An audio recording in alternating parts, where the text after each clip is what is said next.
DA event collaboration ఆధ్వర్యంలో పుష్కర్ ఘాట్ వద్ద నిర్వహించిన ఆజాదీ కా మహిళా suffer women's mid night freedom walk రాష్ట్ర చరిత్రలో మైలురాయిగా నిలిచింది. అర్ధరాత్రి పూట గోదావరి చెందిన చారిత్రక మహిళా స్వేచ్ఛ నడకకు అపూర్వ స్పందన వచ్చింది.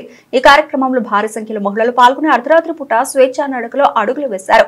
ఆంధ్రప్రదేశ్ రాష్ట్ర చరిత్రలో ఇంత విస్తృతంగా మహిళలు అర్ధరాత్రి వాక్ లో పాల్గొనడం ఇదే మొదటిసారి. ముఖ్య అతిథిగా హాజరైన రాజమహేంద్రవరం సిటీ ఎమ్మెల్యే ఆదిరెడ్డి వాసు మాట్లాడుతూ ఇలాంటి స్ఫూర్తిదాయక కార్యక్రమం రాజమహేంద్రవరం వేదికగా జరగడం గర్వకారణం. గాంధీజీ కలలు కన్న స్వాతంత్ర స్ఫూర్తితో యువత ముందుకు సాగాలి. ఈవెంట్ విజయానికి ప్రధాన స్పాన్సర్ గా తిరుమల స్కూల్ అండ్ కాలేజెస్ మరియు సపోర్టింగ్ స్పాన్సర్ గా ISTS అమూల్యమైన సహకారం అందించారు. తర్వాత ఏంటంటే మా డిపార్ట్మెంట్ మేము చెప్పేది ఏంటంటే కనుక ఎక్కువగా సైబర్ క్రైమ్స్.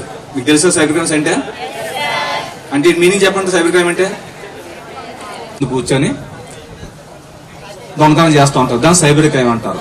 మీలో చాలా మంది వాట్సాప్, ఫేస్బుక్, ఇన్స్టా రకరకాలు వాడుతూ ఉంటారు. మనం ఏం చేస్తామంటే మన యొక్క ఫొటోస్ పెట్టుకొని డీపీగా పెట్టుకొని చేస్తూ ఉంటాం. లేదా వేరే వాళ్ళు మనకి అదర్ డీపీ చూసి మనం అట్రాక్ట్ అవుతూ ఉంటాం. కానీ డీపీలో ఉన్న ఫొటోస్ ఒరిజినల్ కాదు. అదేవిధంగా మనం మన యొక్క డీపీలుగా మన ఫోటోలు పెట్టుకోకూడదు. ఇన్ని సోషల్ మీడియాలో కూడా ఏ డీపీ కూడా మనం పెట్టకూడదు. అలాగే మీకు అన్ని తెలిసే ఉంటాయి, మీరు అందరూ బీటెక్ స్టూడెంట్స్ కాబట్టి. కానీ మా డిపార్ట్మెంట్ పరంగా మేము చెప్తున్నాం, ఈ రోజుల్లో ప్రతి సంవత్సరం కూడా అందరికీ కూడా ధన్యవాదాలు తెలుపుకుంటూ ఇంత పెద్ద ప్రోగ్రామ్ను ఈరోజు వినూత్నంగా చేపట్టిన ఈ కార్యక్రమంలో అందరు పిల్లలు పాల్గొనడము, దాన్ని విజయవంతంగా నిర్వహించడము అందరికీ కూడా ఆనందదాయకం. ఇలాంటి కార్యక్రమాలు మరెన్నో భవిష్యత్తులో చేపట్టాలని మనస్ఫూర్తిగా కోరుకుంటూ ISTS కాలేజ్ చైర్మన్ గా మేము అన్ని రకాలుగా సహాయ సహకారాలు అందిస్తాం.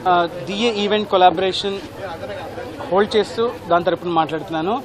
జనరల్గా ఒక ఆడపిల్ల అర్ధరాత్రి స్వేచ్ఛగా వెళ్ళినప్పుడే అసలైన స్వాతంత్రాన్ని గాంధీజీ మాటలకి స్ఫూర్తిని తీసుకుంటూ ఏపీ వ్యాప్తంగా first time mid night walk ఒకటి కనెక్ట్ చేశాం. దాని పేరే ఆజాదీ కా మహిళా సఫర్. ఈ ప్రోగ్రామ్ స్టార్ట్ చేసే ముందు చాలా మంది కొన్ని కామెంట్స్ చేశారు, కానీ వాళ్ళందరికీ కూడా ఈ ప్రోగ్రామ్ చూసిన తర్వాత ఆ కామెంట్స్కి వాళ్ళే ఆన్సర్ వెతుకున్నట్టుంటుంది. ఎందుకంటే నిజంగా ఈ రోజున్న ఆడపిల్లలు స్వేచ్ఛగా రోడ్డు మీద తిరగలుగుతున్నారంటే మనం ఎన్నో వార్తా కథనాలు చూస్తూ ఉంటాం. ఇవన్నీ రోజుకొక మనం ఎక్కడో ఒక ఘోరం జరిగిందని అంటూ ఉంటాం. రాజమహేంద్రవరంలో ఈ కార్యక్రమాన్ని చేపట్టడానికి ముఖ్య కారణం రాజమహేంద్ర తీర ప్రాంతం నుంచి మన కందుకూరి వీరేశలింగం పంతులు గారు మహిళలకి సాధికారత కోసం ఎన్నో ఉద్యమాలు చేశారు.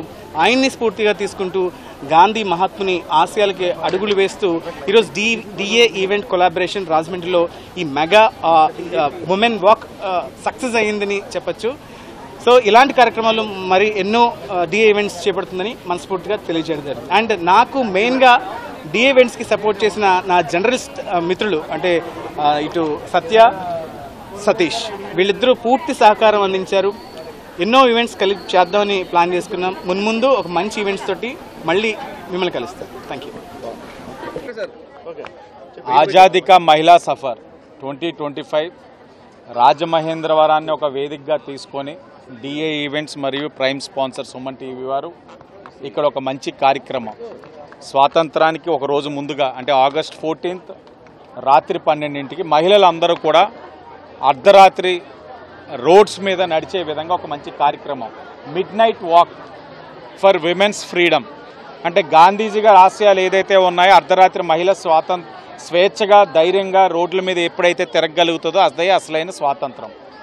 దాన్ని అర్థం పట్టే విధంగా వీళ్ళు ఒక కార్యక్రమం ఎంచుకోవడం, తీసుకోవడం, మహిళలు అధిక సంఖ్యలో పాల్గొవడం, ఉత్సాహంగా నడవడం, మరీ ముఖ్యంగా మాట్లాడడం. వాళ్ళు కోరుకుంటా ఉన్నారు, స్వాతంత్రాన్ని కోరుకుంటా ఉన్నారు, మగవారితో పాటు సరిసమానంగా కోరుకుంటా ఉన్నారు, ధైర్యంగా బయటికి వెళ్ళాలని కోరుకుంటా ఉన్నారు. ధైర్యంగా బయటికి వెళ్ళేటప్పుడు ఒక తండ్రినో, భర్తనో, అన్ననో, తమ్ముడితోటో సహకారంతో కాదు, సమాజంలో వాళ్ళు కూడా మగవారితో సరిసమానంగా హక్కు ఉందనే భావనలో ఉన్నప్పుడు మేము ఎందుకు స్వేచ్ఛగా తిరగలేం, ఎందుకు మాపైనే అగాచ్యాయాలనే ఆలోచనలు వాళ్ళు ఉన్నారు. 78 సంవత్సరాలు పూర్తి చేసుకున్న ఈ భారతదేశ స్వాతంత్రం వచ్చి 78 సంవత్సరాలు అయినా ఇంకా మహిళలపైన అగాచ్యాయాలు, ఇంకా వాళ్ళు ఒక అభద్రతా భావంతో ఉండడం అన్నది సరైన విధానం కాదు. ఈ రాష్ట్రంలో కూటమి ప్రభుత్వం ఒక మంచి ఆలోచనతో పనిచేస్తూ ఉంది. ఆంధ్రప్రదేశ్లో మరి ముఖ్యంగా రాజమహేంద్రవరంలో ఒక క్రైమ్ క్యాపిటల్ని తలపించే విధంగా గత 5 సంవత్సరాలు వైఎస్ఆర్ కాంగ్రెస్ పార్టీ వాళ్ళు పరిపాలన చేశారు. ఈరోజు మరలా క్రైమ్ క్యాపిటల్ నుంచి కల్చరల్ క్యాపిటల్గా రాజమహేంద్రవరాన్ని తీర్చిదిద్దుతున్నాం. మహిళలు సురక్షితంగా, ధైర్యంగా, నిర్భయంగా బయట తిరిగే రోజులు తీసుకొచ్చే కార్యక్రమం కూటమి తీసుకుంటా ఉంది. చక్కటి కార్యక్రమం చేశారు, ఎంతో మందికి స్ఫూర్తిదాయకం.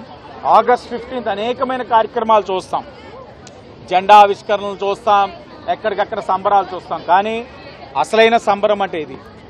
అంటే మన స్వాతంత్రం ఒక ముఖ్య ఉద్దేశం, అసలైన స్వాతంత్రం అంటే ఏమిటి అర్థం పట్టే విధంగా మహిళల్ని పెట్టుకొని అర్ధరాత్రి నడిపించే కార్యక్రమం చేయడం అన్నది చాలా బాగుంది. ఇది స్ఫూర్తిదాయకం అని మనస్ఫూర్తిగా తెలియజేస్తూ ధన్యవాదాలు.